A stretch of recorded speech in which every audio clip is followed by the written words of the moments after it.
ಸದ್ಯಕ್ಕೆ ಮುಖ್ಯಮಂತ್ರಿ ಬದಲಾವಣೆ ಇಲ್ಲ ಅಂತ ಎಐಸಿಸಿ ಅಧ್ಯಕ್ಷ ಮಲ್ಲಿಕಾರ್ಜುನ್ ಖರ್ಗೆ ತಮ್ಮ ಬಳಿ ಹೇಳಿಕೊಂಡಿದ್ದಾರೆ ಅಂತ ಮುಖ್ಯಮಂತ್ರಿ ಅವರ ಆರ್ಥಿಕ ಸಲಹೆಗಾರ ಮತ್ತು ಹಿರಿಯ ಶಾಸಕ ಬಸವರಾಜ ರಾಯರೆಡ್ಡಿ ತಿಳಿಸಿದ್ದಾರೆ. ರಾಯರೆಡ್ಡಿ ನೀಡಿರುವ ಹೇಳಿಕೆ ಇದೀಗ ರಾಜ್ಯ ರಾಜಕಾರಣದಲ್ಲಿ ಸ್ಫೋಟಕ ಪರಿಣಾಮವನ್ನ ಉಂಟು ಮಾಡಿದೆ.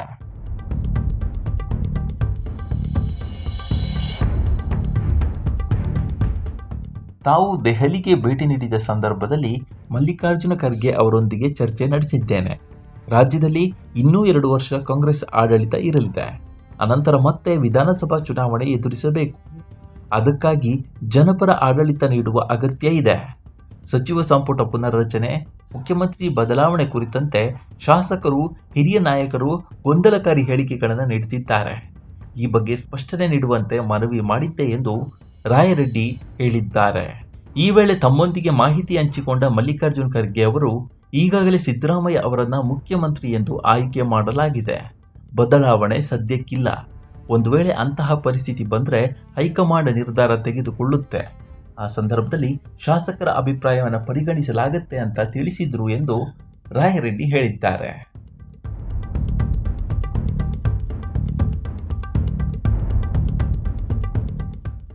2023ರ ಮೇನಲ್ಲಿ ವಿಧಾನಸಭಾ ಚುನಾವಣಾ ಫಲಿತಾಂಶ ಬಂದಾಗ ಶಾಸಕಾಂಗ ಸಭೆ ನಡೆಸಿ ಅಲ್ಲಿ ಆಂತರಿಕ ಚುನಾವಣೆ ಮೂಲಕ ಸಿದ್ದರಾಮಯ್ಯ ಅವರನ್ನು ಮುಖ್ಯಮಂತ್ರಿಯಾಗಿ ಆಯ್ಕೆ ಮಾಡಲಾಗಿದೆ.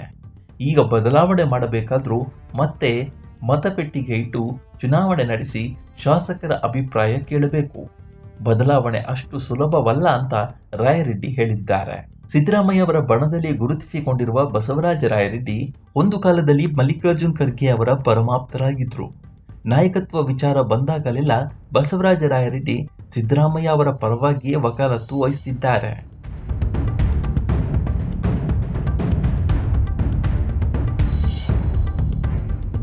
ಡಿಕೆ ಶಿವಕುಮಾರ್ ಬಣ ನಾಯಕತ್ವಕ್ಕೆ ಸಂಬಂಧಪಟ್ಟಂತೆ ನಾನಾ ರೀತಿಯ ವ್ಯಾಖ್ಯಾನ ನಡೆಸಿದೆ.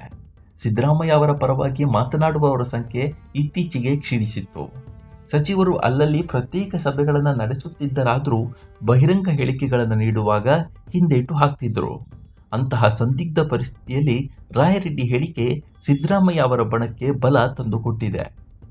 ಮಲ್ಲಿಕಾರ್ಜುನ್ ಖರ್ಗೆ ಖುದ್ದು ಹೇಳಿಕೆ ನೀಡಿ ನಾಯಕತ್ವ ಬದಲಾವಣೆ ಬಗ್ಗೆ ಹೈಕಮಾಂಡ್ ಸದ್ಯಕ್ಕೆ ಯಾವುದೇ ನಿರ್ಧಾರ ತೆಗೆದುಕೊಂಡಿಲ್ಲ ಎಂದು ಹೇಳಿದರು. ಇದನ್ನು ಉಲ್ಲೇಖಿಸಿ ಬಸವರಾಜ ನೇರವಾಗಿ ಬ್ಯಾಟಿಂಗ್ ಮಾಡಿದ್ದಾರೆ.